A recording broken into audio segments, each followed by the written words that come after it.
ছুটির দিন মানে কিন্তু একটু ভালো মন্দ খাওয়া, বাইরে ঘুরতে যাওয়া, এজন্যই কিন্তু আমরা প্রায়ই বের হয়ে যাই। হ্যালো এভরিওয়ান, আসসালামু আলাইকুম। আজকে চলে আসলাম ধানমন্ডির ওয়েস্টার্ন গিলে, যেখানে আমরা অনেক বছর ধরে খাওয়া দাওয়া করছি। ঢাকার অনেক রেস্টুরেন্টে আমরা খাওয়া দাওয়া করি, তবে এখানে আসলে কেন যেন অন্যরকম একটা শান্তি লাগে। কারণ এখানে আসলে আমার বাচ্চারা অনেক বেশি এনজয় করে, আর ফ্যামিলি নিয়ে আসার জন্য পারফেক্ট একটা রেস্টুরেন্ট। এই রেস্টুরেন্টটা সকাল 11টা থেকে নিয়ে শুরু করে রাত 11টা পর্যন্ত খোলা থাকে, এবং এখানকার পরিবেশ আমার বরাবরই অনেক বেশি ভালো লাগে। অন্যান্য রেস্টুরেন্টে অনেক সুন্দর সুন্দর চাকচিক্য দেখে কিন্তু গেলেও খাবারটা অতটা ভালো লাগে না কেন যেন, বাট এখানে আসলে আমার কেন যেন অন্যরকম একটা শান্তি লাগে।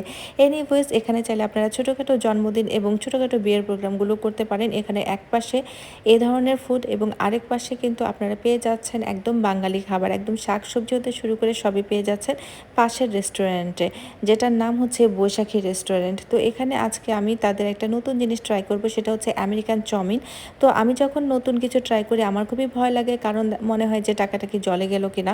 তারপরও এবার আমি ট্রাই করব এই নতুন খাবারটা, এবং ভাইয়া বলেছে এটা তাদের নিউ অ্যারাইভাল। অ্যান্ড যেহেতু ভাইয়াদের সাথে আমার অনেক আগে থেকেই পরিচয় রয়েছে, ভাইয়ারা আমাকে খারাপ কিছু দিবে না। তারপর হচ্ছে আমি এটা ট্রাই করছিলাম, স্মেলটা অনেক ভালো লাগছিল। তো খাওয়ার পর বোঝা যাবে যে আসলে জিনিসটা কীরকম, বাট খাওয়ার পর আমার পুরাপুরি মানে ধারণাই পাল্টে গিয়েছিল। মনে হচ্ছিল অনেক বেশি সসি হবে, এবং খুব বেশি সসের জিনিস কিন্তু আমি অতটা খেতে পারিনি। এটা যেমন ক্রিস্পি ছিল তেমন সসের ছিল, তেমন এর মধ্যে ছিল ভেজিটেবল, যার কারণে কিন্তু খেয়ে অনেক বেশি ভালো লেগেছে। তো আমরা অনেক বেশি মজা করে সবাই মিলে খেয়েছি। আমার প্রতিটা বাইটেই মনে হচ্ছিল যে আমার মুখের মধ্যে পার্টি হচ্ছিল। আমার খাওয়া দেখেই বুঝে যাচ্ছেন যে জিনিসটা কতটা মজাদার। আপনারা অবশ্যই ধানমন্ডির ওয়েস্টার্ন গিলে আসলে এই আমেরিকান চাউমিনটা ট্রাই করবেন।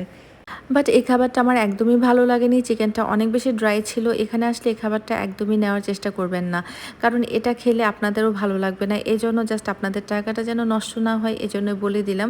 যে খাবারটা আমি একটু আগে দেখালাম সেটা অবশ্যই অর্ডার না করার চেষ্টা করবেন। এই যে এই খাবারটা আমরা কেউই কিন্তু খাইনি, জাস্ট একটু সামান্য খেয়ে তারপর আমরা রেখে দিয়েছি।